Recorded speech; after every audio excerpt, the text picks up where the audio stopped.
Good evening, everyone. So welcome to our second LinkedIn Live event. So tonight we're going to be talking about leading into the virtual recruitment and onboarding processes. So obviously you'd have to be living under a rock not to realize that there's a pretty big crisis going on at the moment.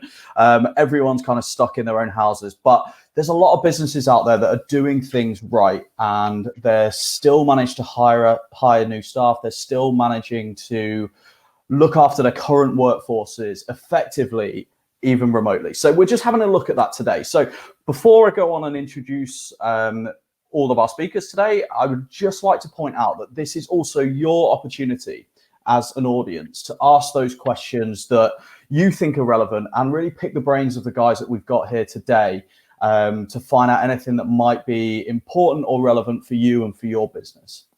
So, right, let's kick it off. So, Alex from Doodle, why don't you start?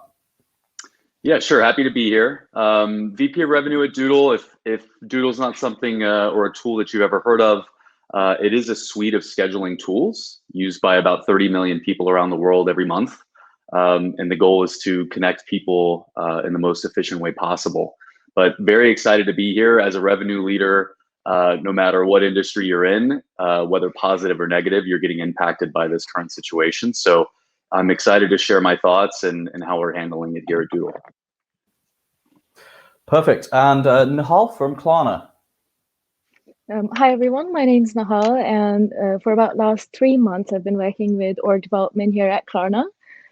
For those of you who are just becoming familiar with Klarna, we're a digital-first financial institution, which means that while this crisis has certainly surprised us, it has not caught us off guard. This has always been our way of working. Personally, my background is in business design, and I love designing and future-proofing processes and structures that work for everyone. In my current role at Klarna, I'm working towards building a highly collaborative, data-driven talent organization. Thank you. Amazing. And Sarah from Deloitte. Yeah, hi. So I'm Sarah. Last name's Ogorevc. I work for Deloitte Canada as a campus recruitment manager. And for those who may not have heard of Deloitte, Deloitte is a firm that provides services to clients. We have lots of different streams of services available. Most people probably recognize Deloitte as an accounting firm or an audit firm. But we also have services in tax and consulting and risk advisory and financial advisory. So a lot of different services that we can provide to businesses. And I work specifically in recruiting new students from campuses, be it postgraduate degrees or university degrees. Perfect. And last but not least, Charlie from Harnham. Hi, so I'm Charlie Waterman. I head up the internal recruitment team at Harnham. For those of you that don't know much about Harnham, we are a recruitment consultancy that specialises in data and analytics recruitment. And we have a couple of key specialisms that we focus on. So we do credit risk, digital analytics, data and technology, marketing and insight, data science, and we also have a life sciences practice. And we cover the UK, Europe, and also the US.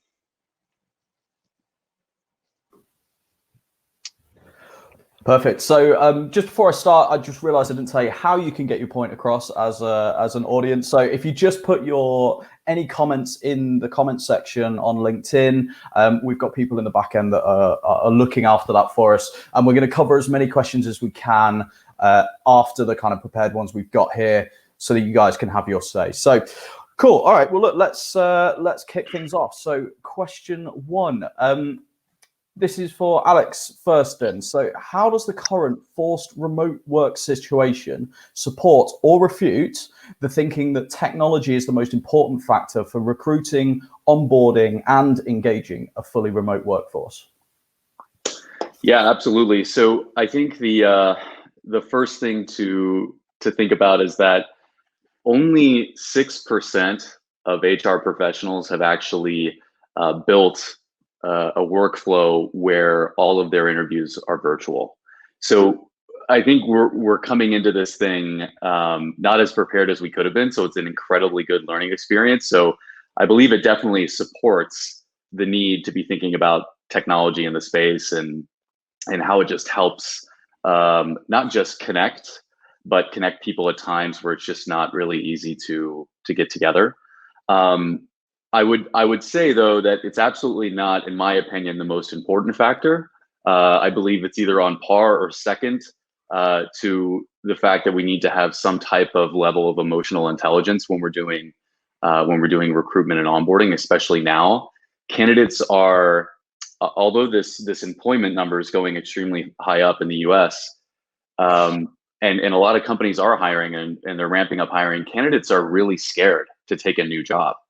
And so now more than ever, not only do we need to be connecting with them virtually and using technology to do that and making it easier, we have to balance that with emotional intelligence and being prepared with some type of protocol internally on how we ease that concern when you're interviewing and accepting a new job during such a volatile time. So again, I think it's important. I think it's equally as important to emotional intelligence during this time, and something that we weren't all quite prepared for, but luckily adapting to fairly quickly. It's really good points. And looks like there's a lot of love for your lights as well, Alex. So good work on that. Nahal, why don't you go next? Tell us what that means to you from Klarna's point of view. I do completely echo everything that you said before me, Alex.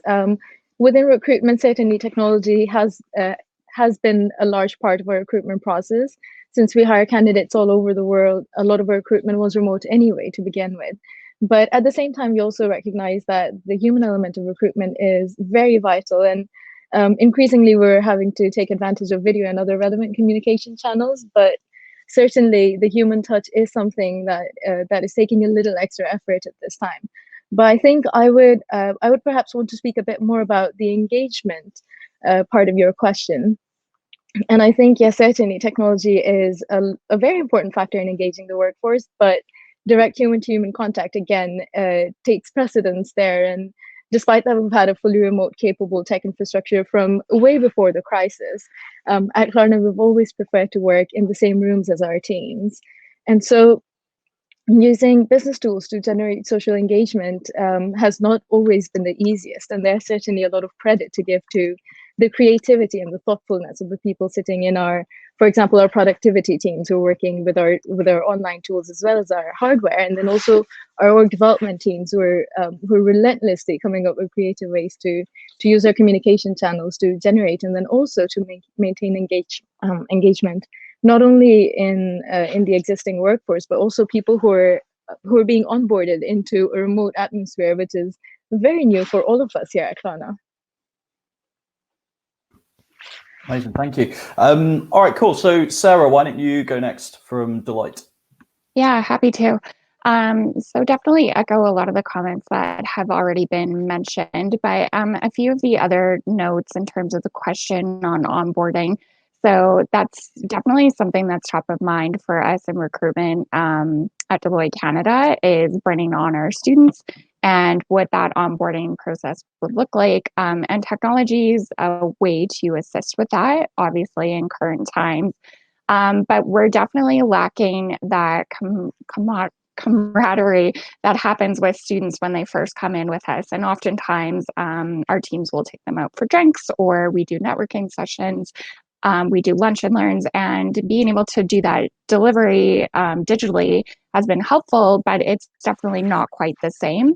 So we do understand with our students, especially our summer students that are coming on with us right now, that this is a challenge and it's a unique time, and it's something we're trying to get a little bit more creative with them.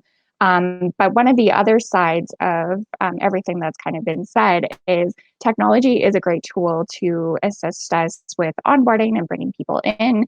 And, doing digital interviews has been a very helpful way to conduct those things.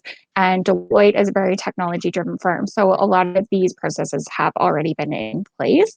But to echo Nahal's comments, what we're seeing is that kind of collaborative work environment that Deloitte's very famous for in our agile workplace, and to be able to work remotely but on client site locations has been a very different challenge, I think, at the firm. So it's something that we're mindful of, that technology is a great tool, But I would say that it's definitely not everything. It's not something that as humans we can solely rely on. And so coming out of this COVID pandemic situation, I foresee us lining up a better process and how to work remotely, but it's definitely not going to take over our entire recruitment. And I think that that's very important to say, because there is definitely a need for human connection. Interesting. Yeah, interesting. Everyone seems to be similar lines there. So we don't all want to be taken over by computers, apparently. So Charlie, why don't you go next and weigh in from Harnham's perspective? Yeah, I definitely echo everything that everyone said so far. And I think, we're still recruiting for our clients. And so, I've been speaking to the consultants about how they've been seeing, the shift with remote interviews, remote onboarding and everything like that. And I think one thing that's very clear from speaking to them is that human element that everyone's spoken about so far, which is absolutely, you can run a virtual interview process and you can run an onboarding process remotely and virtually and using technology.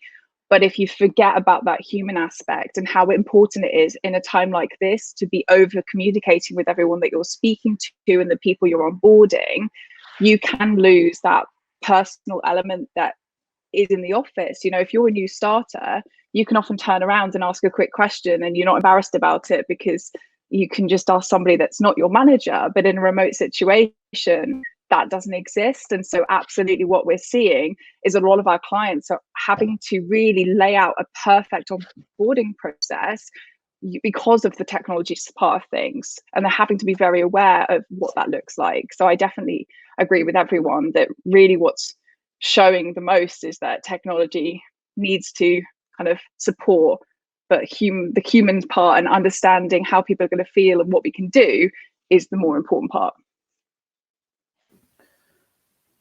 Perfect. Thank you, guys. So leading on from that, actually, I think this question is quite relevant as a next step. So what role and impact can technology actually have in helping businesses support their customers and clients right now? So I think we've heard from all of you guys on how the human element is still incredibly important, but as businesses, what can we be doing with technology, and how can that have an impact, I suppose, on our businesses? So Nahal, why don't you kick us off with that one? So when it comes to customers and clients, and now I'm talking external customers and clients, which is essentially normal people like you and me who use Klarna for their payments, but also merchants who again use Klarna for their payments. And our approach towards onboarding and supporting merchants and customers has always been online. So there is little that has changed in the wake of this crisis, other than kind of reinforcing the importance of having multiple communication channels always available. And again, that's one part of it. Technology is still one part of it. The other is the thoughtfulness that goes behind supporting merchants who are now having to adapt to the ongoing shift from physical to online shopping.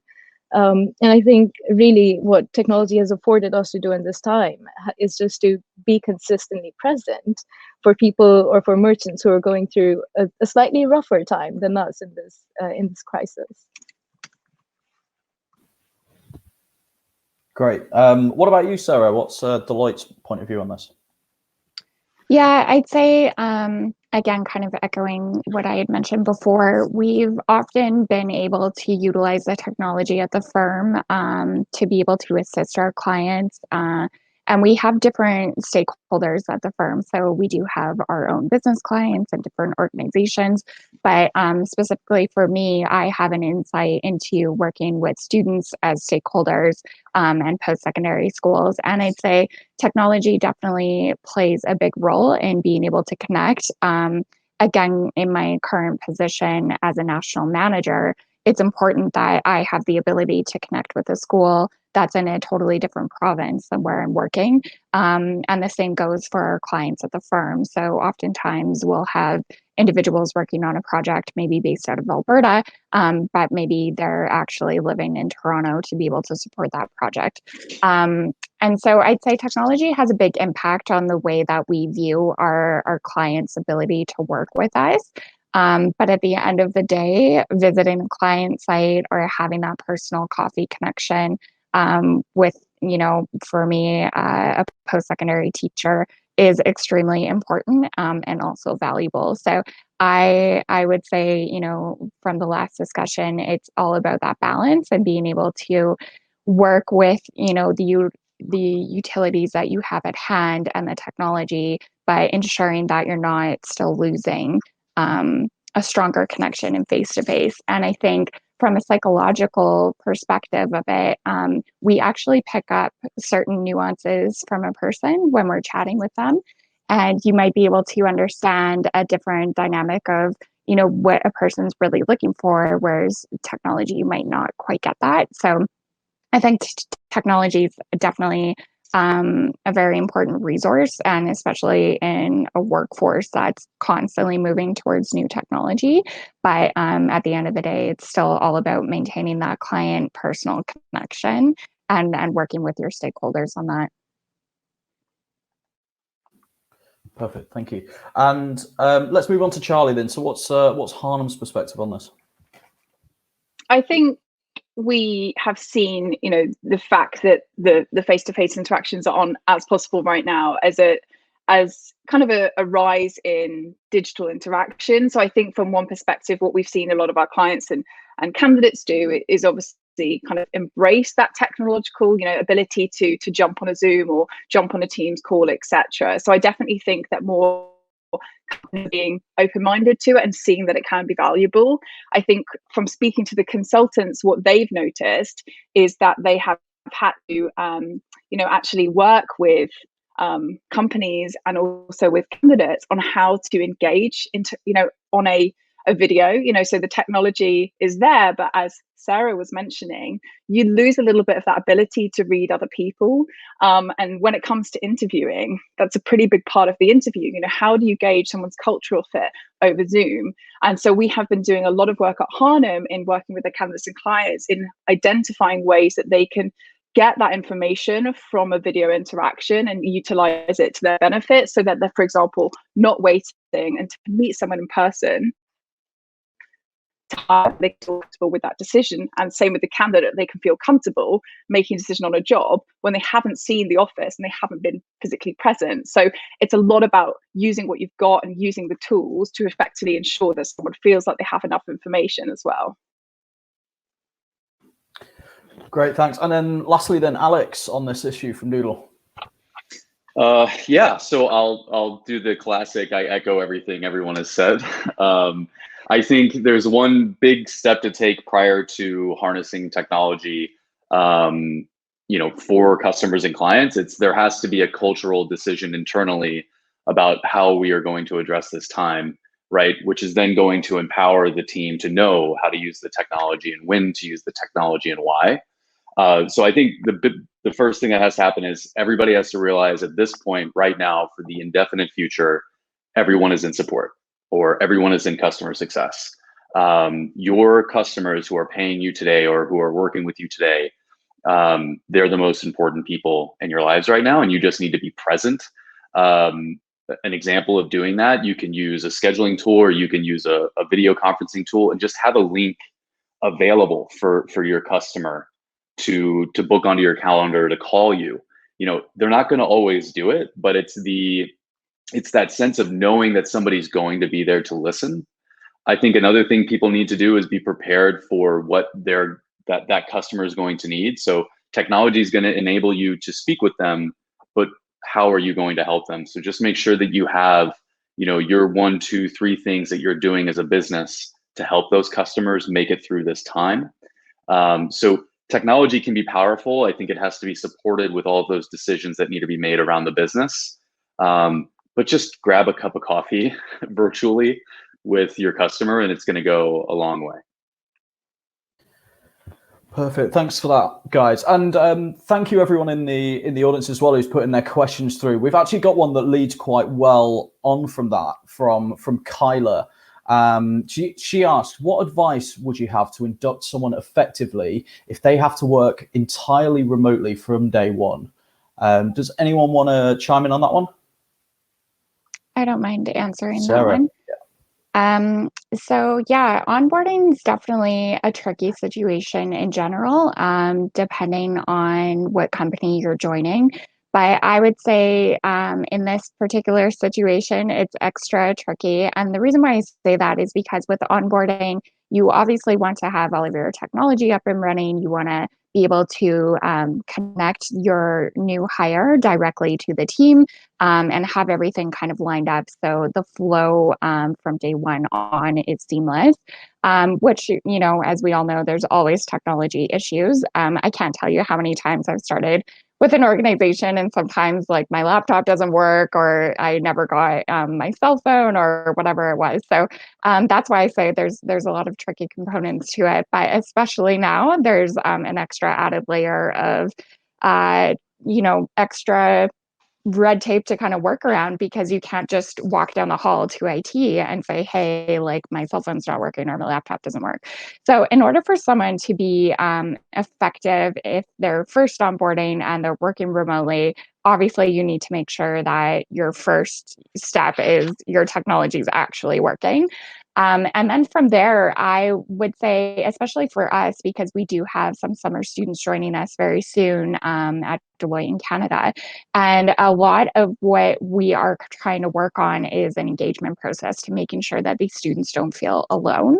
And I know that that can be really hard depending on an organization that you're joining when you're not physically being introduced to people. So I would say this is your opportunity to really show as a person that you're taking the lead, that you're kind of self-managing and that you can jump straight into whatever's thrown at you because that is kind of the situation that we're in right now. So what would that particularly look like? Well, in my opinion, I would see you reaching out to your manager, having discussions, trying to look for some colleagues on LinkedIn ahead of time. The day you start, set up your own meetings if you don't have any planned. Just trying to be that self-starter and working on some things. And I know it can be scary because you're a bit worried about reaching out, but people at a company would rather you reach out and talk to them than feel alone and isolated. And especially working in a talent role, that's the last thing we ever want somebody to feel is that they felt alone. So yeah, try to, take that engagement, try to bring up that steps and then seek help. So if you're saying, I started here, things have been a little overwhelming or I'm not really sure what I should be doing right now, reach out to somebody, reach out to a connection, try to form a buddy. At Deloitte, we're set up very well that every new hire is assigned a buddy and they also receive a coach. So it's a great way to connect. And I think that that's a very important role that somebody can play in your onboarding process. So hopefully that kind of answers that question, at least from the Deloitte perspective. Perfect. Thanks. Charlie, you look like you wanted to weigh in on this one as well. So let's go to you. Yeah, I mean, a lot of what Sarah said is really valid. I think the only thing I would add from having seen it happen with our clients recently is that I think one shift, if you're going to have to remotely onboard, is just the volume of communication suddenly shifts into kind of you have to over communicate to have the same level of communication that you would have in person. And so what we've seen is what really effectively is little things like, is this going to be an audio call or a video call? Actually setting that out from the start and make it really clear to the person on the other end what to expect. Not having people, not having the first day go into a meeting where there's 10 other people in your team, and you're kind of just lost in that, making sure that you're introducing people in smaller groups, giving them a chance to maybe have a coffee, have a lunch with people in a smaller team. We've seen that go quite a long way into effectively bringing people in and giving them the kind of chance to feel seen, essentially. Perfect. Thank you. Looks like Alex wanted to answer on this as well. And just before I pass to you, Alex, we've had another question from Miguel that kind of follows on from this, asking a little bit further on that. How do we actually, so what's the question, sorry? Is there a way to get fully hired fully remotely? So what are people actually doing physically to hire people remotely? Yeah, so I would say absolutely. We've done it. I think you learn by doing it, right? I think companies have to make sure that their tech stack for onboarding is prepared for that, right? Everything from an electronic signature tool like HelloSign to a scheduling tool to a video conferencing tool, etc. But absolutely possible now more than ever. It is many companies trying to hire tens of thousands of people at this very moment, right? The Amazons of the world, for example. I think the interesting statistic that I wanted to bring up that I find kind of ironic. Gallup had a report where 88% of employees actually don't believe their organizations do a good job for onboarding. So you might not actually know that this is a problem, and it really is. So now is a great time more than ever to think about it, strip away the friction. Everybody's been giving great examples of having buddies, having coaches, making things more simple, explaining that this is going to be a video call.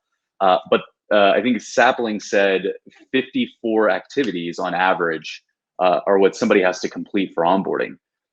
Just remove the friction and make this something that the individual feels more empowered to perform their onboarding. You give them objectives, right? Learn about this subject with this person, but empower them to be able to make that connection with somebody internally and onboard on that subject. And you might actually learn when this is all over and there's a new normal, oh, wow, we've been doing onboarding completely wrong this whole time.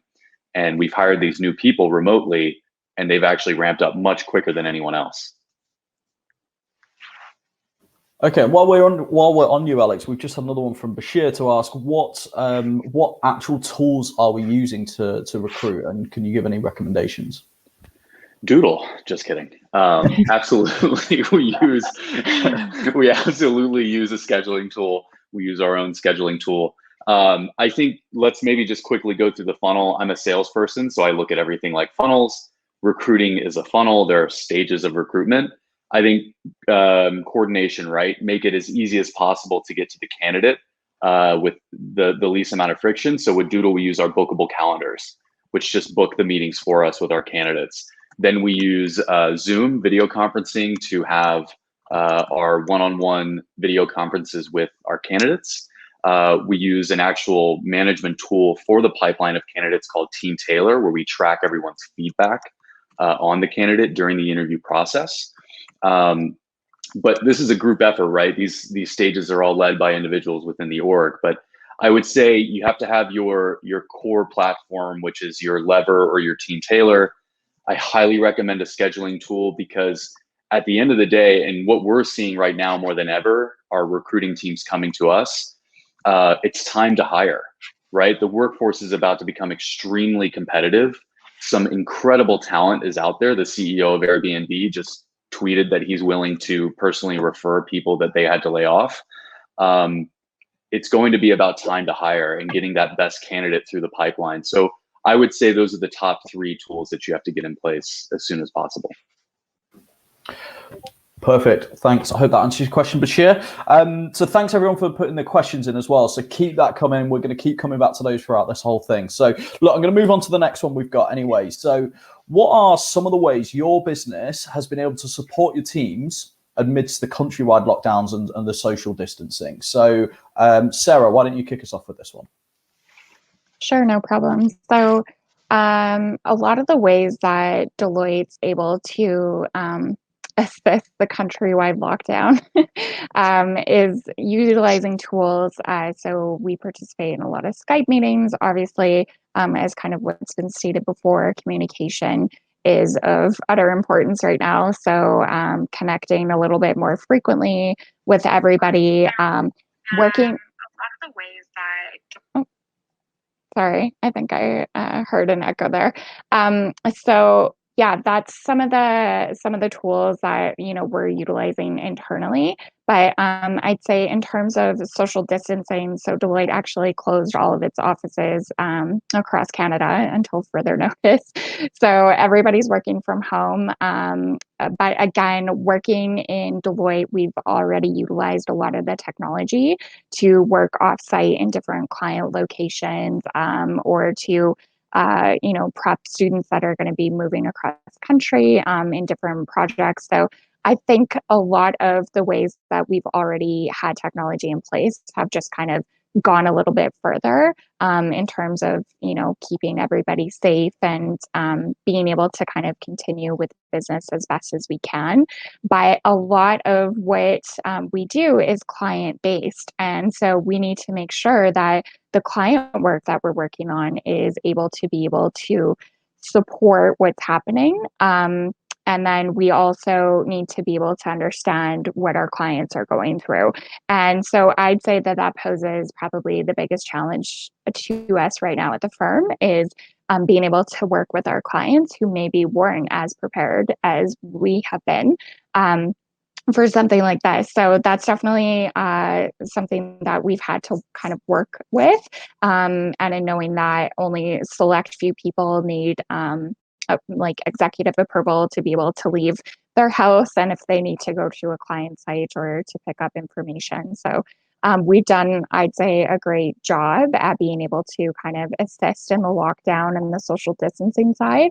But again, working with clients that may not particularly have the ability to work remotely or where resources weren't available online, that posed a different challenge. So hopefully that answers that question. Perfect. Thank you for that. And let's move on to Charlie then from Harnham.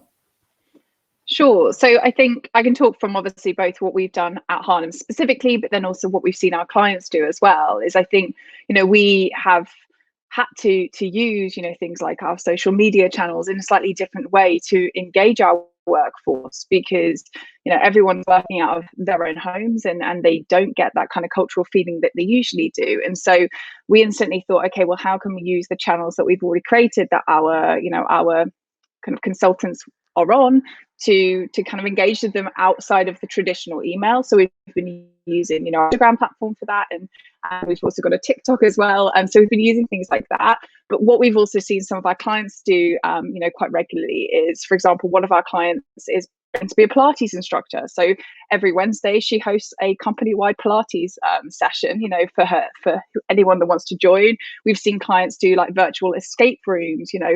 Obviously everyone knows that there's been 1,000 quizzes going on, so that's kind of pretty standard. But we've seen companies do wine tasting and things like that. So I think using the kind of non-sales time or non-traditional hours to engage with people in a way that you might not do when you're actually in the office has been really helpful to kind of bring people together and actually make them realize that they do work for a business still, and there is that kind of community feel, which we've seen be quite effective. Okay, perfect. I'm going to come to Nahal next because I've just realised we haven't spoken to you for ages. So sorry about that. So Nahal, what's your perspective from Klarna? So I'm going to skip the technology part here because we just spoke about it. Sarah did. I echo everything that you say, Sarah, there. But to add to that, I think this reminds me of something that our CEO Sebastian said a few days ago, where he said that now instead of supporting 13 offices, we have to support 3,000 home offices. And so in order to support our teams, it's also the little things that the organization has does. For example, we went from working in the office to working from home literally overnight. And of course, everyone was productive from day one. But beyond that, then we started receiving deliveries of computer screens and keyboards and office chairs and everything that makes you feel like you're still in an office, or at least you feel like you're in a place where you can be productive. And I thought that was an incredible way to support our team. But beyond that, there's also the fun parts of it where, for example, this Easter, we weren't able to be in the office. And so we all got our Easter eggs at home instead. Or on a daily basis, we have a live stream from the CEO, which we call What's Cooking with Sebastian, where we get 5 minutes of just getting business updates from him, but also more personal updates where we see how he's coping with this lockdown here. And also, how can we learn some things that we can perhaps, or teach him some things that we do better in our own home offices. So I do think that the creativity and also the level of trust and in hoping that all the employees are able to be productive and are able to think of their own creative ways to keep their teams going, it has been incredibly supportive. And I think there's a lot for other organizations who are not already fully online, for everyone to learn, whether that's in terms of using platforms like Slack to also keep the social communication going, or in terms of productivity checks and making sure everyone's got the right tools to work from their home office. Perfect, thank you. And Alex, have you got anything to add on this? No, I'm just going to echo what everyone has said. I think you just make sure that it is as genuine as possible, right? Let's not just do it just to do it, connect just to connect. We did a really cool game where everyone shared their baby photos and we guessed them over a few weeks' time. It is now longer, so we're making up more games, but other things like twice a week hangouts with our CEO where we just grab coffees and we're all in kind of this round robin room on Google Hangouts, and sending meals to our employees so they can cook at home with their families. Just make sure that it's genuine, make sure it's coming from a good place, and people will believe in that and value that. Perfect, thank you. Okay, so next question. What soft skills or hard skills do college grads need entering this changed workforce? Let's start with Charlie next. Sure. So I think, in my kind of normal role at Harnham, I actually focus a lot on graduate recruitment, and some of our clients do also recruit kind of more technical graduates as well. So I'll speak to kind of a combination of the both from what I've seen. But I think graduates have to understand that, that obviously it's a very competitive industry, and obviously more so at the moment. And so what I think is often underestimated is you can make a huge impact with a strong desire and, a strong drive for something specifically. So, I think one thing a lot of people might assume is, okay, my resume or my CV is going to for me, but actually within the graduate field, what you say is also just as important as what your resume or your CV says. So what I've noticed is some kind of stronger candidates will get onto an interview and they will have this kind of clear reason for wanting to work at that company and wanting to work in that job. And that goes a long way, because the person on the other end of the phone or the internet, is actually feeling like, hang on a second, this person really has a strong desire for it. So, the education is important, etc. But I actually think that for me does overtake quite a lot, and specifically in a very competitive market. Perfect, thanks. Alex, why don't you go up next?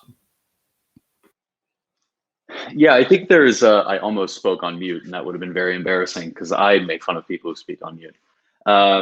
So I think there's something really important to gather from this question. I think somebody wrote in kind of asking how to focus on this during this time.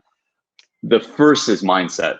It's, if you think there are no jobs out there, and if you think this is good, you're not going to find a job, chances are that that's going to follow you and impact how you go through your job hunt of taking advantage of this time. So echoing, it is totally about what you say as well as what is on your CV. I think you might have to reevaluate the industry that you want to go into. Now is an incredible time to focus on an industry that might be advancing at this moment, right? So in technology, tech for the most part is either on hold or rapidly growing. And if you never really thought you might want to be in tech, it's absolutely a great time to think about it.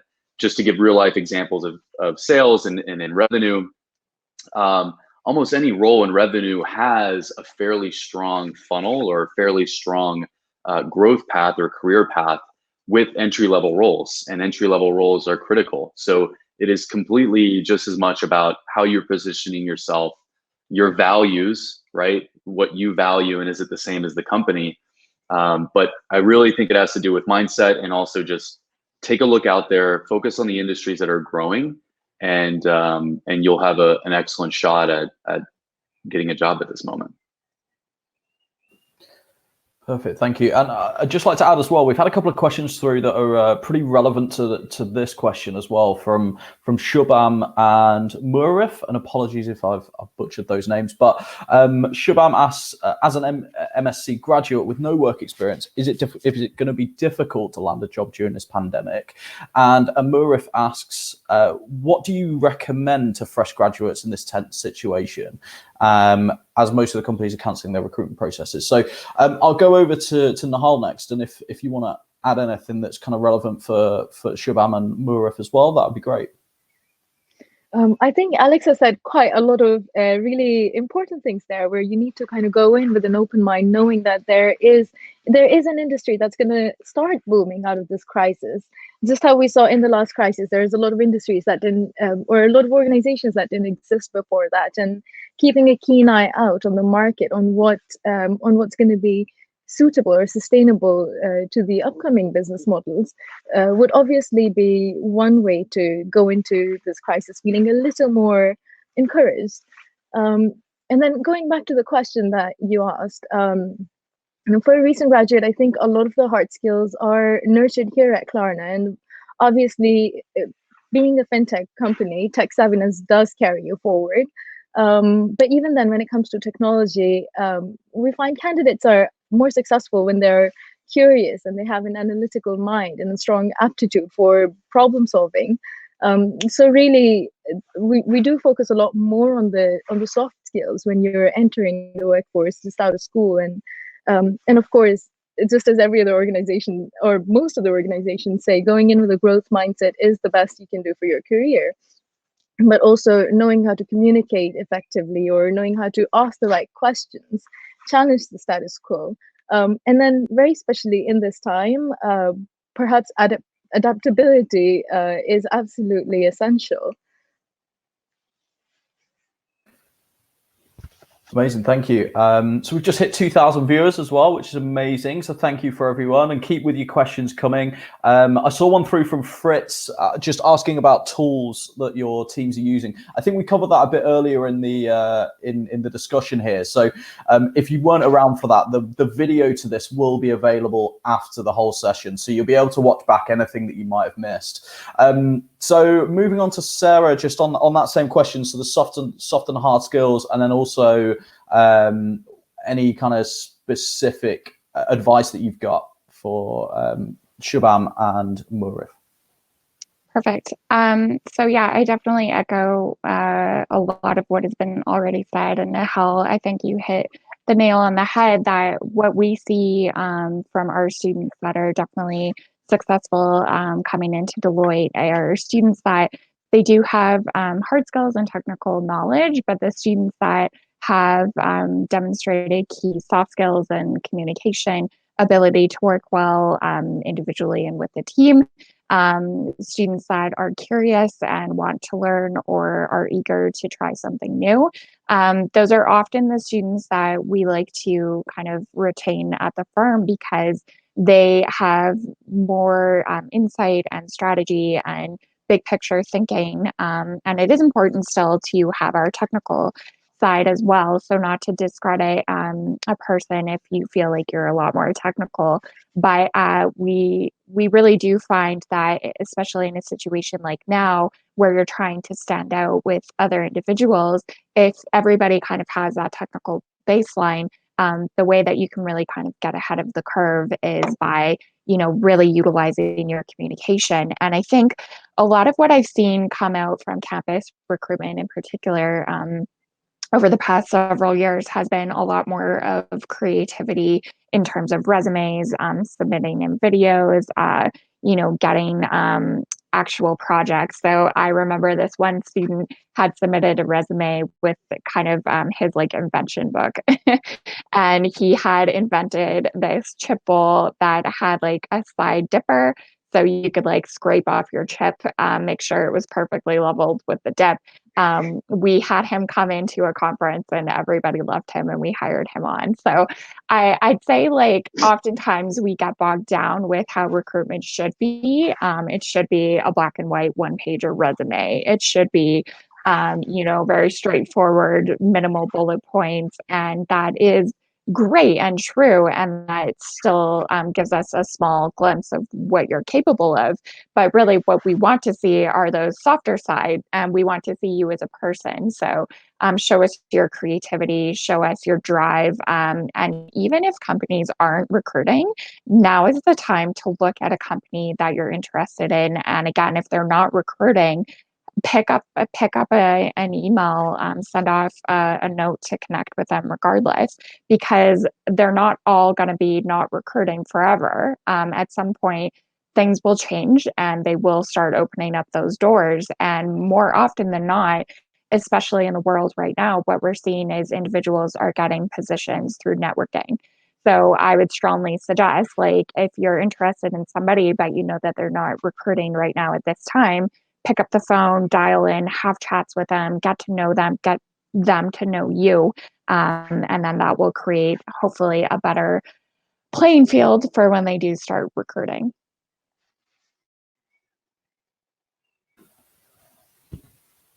Cool, perfect. Alex, you just wanted to chime in again before we finish that one? Yeah, Sarah had a great point. I would have hired somebody who made a chip bowl any day, because I think that's incredible and I love chips and salsa. But to that point, another practical example for anyone who wants to be in revenue or in sales, or I think this even extends to engineering, go to the website and pick it apart. Dissect it. A lot of the people going into the workforce today are extremely technically savvy. What a good website looks like. Go look at the website. Is there something you can identify about the website that you would change? Is there messaging you would change? Sign up for the tool. Look for the emails that the SDRs could be sending out, the sales reps are sending out. Are they sending out relevant emails to you? And send the company advice, right? Sales at whatever. Send that company advice on what you would do differently if you had a job there. This is an incredible time to really build your stake, or at least learn about that business that you do want to go into. And those are just some examples of how you can do it, at least in the tech space. Perfect, thank you. I'd also like to point out, Heidi from Atlanta asked earlier, how do we stand out in the application process? I think everyone's kind of just covered that there, so I'm not going to ask you to repeat yourselves on that one. So look, going on to the last question from us. So for a lot of companies, things like work perks like remote and flexible policies have been quite a competitive edge for recruiters and for companies to bring people in. How do you think that COVID-19 and the crisis has actually impacted the appeal of company incentives that have previously generated quite strong pipelines of candidates? Nahal, do you want to kick us off on this one? Yeah, absolutely. This is a fun question for me, because for Klarna, we have not used remote or flexible policies as like a competitive edge for hiring. In fact, for us, we have a very strong team culture where everyone likes to sit together and work together in the same physical space. And we almost use that as an incentive, where you get the startup-like feeling every day, despite that Klarna has scaled up so much in recent years. And so I think across the crisis, perks like remote or flexible work policies are going to be a lot more normalized, where this is something that is a default, that is an option for everyone who's now learning that they would love to have a career, but also attend to their hobbies or attend to their children at the same time. I do believe that remote or flexible policies will no longer have the same edge, just because we're all able to provide that. But of course, what we learn out of this and do at Klarna after the crisis is over is still for us to see how it unfolds. And I think in order to generate a stronger pipeline of candidates, perhaps it's time that we start looking at a little more real incentives, a little more real perks. For example, one thing that I'm very proud of at Klarna is what we tell our candidates is not the straight line, which is that you enter Klarna knowing that there's something you can contribute to the business, but maybe 6 months down the line, you find yourself in a complete other domain, or you find yourself, instead of working as an engineer, you're suddenly working in commercial. And I do believe that incentives like that is what's going to continue generating a strong pipeline of candidates in the future. Perfect, thank you. Sarah, why don't you go next? Sure, thanks. So just building off of what Nahal has said, I think at Deloitte, we do have a lot of perks, and a lot of that is obviously, very similar across other organizations in terms of utilizing technology and flexible work environments, because I feel like that's just where a lot of companies are kind of turning towards. But one of the ways that Deloitte is really standing out, and that makes me very appreciative that I work for a company like Deloitte, is we've recently allocated here in Canada up to $4,000 of benefits to be able to use towards mental health. And I think that that's something that really needs to be discussed right now. That's really, top of mind, because there's a lot of fear and a lot of anxiety and a lot of issues that are going on in the world. And if we're not taking care of, our mental health, it's hard for people to function. It's hard for people to work. It's hard for people to establish relationships at home and outside of the house. So that's something that I'd say is really big, and not a lot of people are aware that a firm like ours takes that very seriously, and we're able to support that in a very, very large way. And our firm has what we call a recharge center. So even right now, virtually, individuals can log online at certain intervals throughout the day, and they can do workouts. They can also sign up online to take some meditation. I actually did that myself a couple of weeks ago. It's just a 15-minute meditation, but it definitely helps when the day gets busy. So I'd say things like that are some of the perks that we have that not a lot of individuals really think about until you need them. And that's something that I feel like everybody's kind of in need of right now. And it's something that should be discussed and kind of openly attributed that this is a big factor at Deloitte, and, being able to support our staff. Perfect. Charlie, you as a recruiter, you must see a lot of different work perks. So why don't you give us your point of view on this? Yeah, I think one thing that I've noticed from speaking to the consultants at Harnham that are working on lots of different clients at the moment is that when they're speaking to candidates, I think everyone's just assuming that once this is over, these flexible policies exist. So I don't even think that it is going to be seen as much of a competitive edge at the moment, because I think because of what's happening now, everyone's going, well, of course, it's going to kind of I'm going to have some of this when it's over. And so I think that's one kind of important factor, which that definitely the guys have started seeing. But on the flip side to that, from speaking to lots of people as well, a lot of people don't really want it anymore. Like, there's a lot of people that actually really miss that workplace. And as Nahal was saying, like, the culture of the business is so important to a lot of people. And I think, specifically, at Harnham, one of our biggest USPs is our culture as well. And it's, you can capture that a little bit remotely, and you can do things that kind of mirror what you do in person. But there are a lot of businesses that cultural side of things will still be the kind of main draw for people, and kind of, will probably mean that people end up working in the office anyway.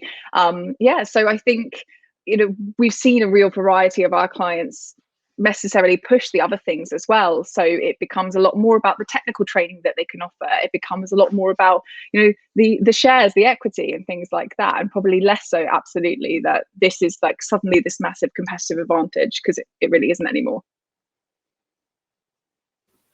Perfect. Lastly, Alex, and I think just an interesting point on this as well. Do you think that companies after this crisis, if they're not offering remote working at that stage, do you think they might get left behind? I think if you're not going to have a fully flexible environment, you will absolutely get left behind. And we're already starting to see, at least the individuals I collaborate with, people are repurposing their offices to become almost like hot desk environments or collaboration environments, and will indefinitely stay at home. And they will use the office just for, group meetings or strategy meetings. So I absolutely believe they'll be left behind. Again, there's going to be edge cases for everyone. I will miss the office if that's what would happen, but I think it just has to become a part of the status quo. And if you're a pessimist about the idea, just look at the research. I bet there will be research that comes out after this that shows the productivity and the engagement that companies did have if they approach this time wisely. One thing I did want to add on the perk side, everyone gave extremely good examples, especially about the mental health piece. time to start making it an actual serious issue instead of just acting like we're going to talk about it. So it's good to see that companies are going to invest in that. One thing we do at Doodle is we have an education budget where that individual, and it's not, you have to pick from a list. You have a budget that you can spend every year to improve yourself, right? So that could be a foreign language. And hello, you can start speaking with customers from another country. Our head of customer success is doing that right now for French. Maybe she just wants to be able to order wine in French, but hopefully she'll speak to customers in French. But or learning a new discipline, right? We just hired somebody in solutions engineering who's going to use this time where things are a little slower to brush up on curriculum in that space. So if there's one thing we've learned about what's happening right now, customers are first, and use this time to build and learn. You will come out ahead if you use this time to invest in your team and invest in how you're going to structure yourself after this is all done. Stop thinking about the go back date. Start thinking about how are you going to structure yourselves in the future, because it's not going to be the same anymore. Perfect. Thank you, everyone. I think that's about it for us. We've been here an hour. So I'd like to thank all of you guys. I'd like to thank everyone who viewed it and who put their questions in as well. We're back next Tuesday. We're going to be looking at the use of data for storytelling. And then also, obviously, like I said before, this video is going to be available for anyone to watch afterwards. If we start getting loads of really interesting questions, we could potentially do a follow-up on this. So do keep commenting, do keep putting your point of view across in the comments. But other than that, hopefully we can see you all again next week.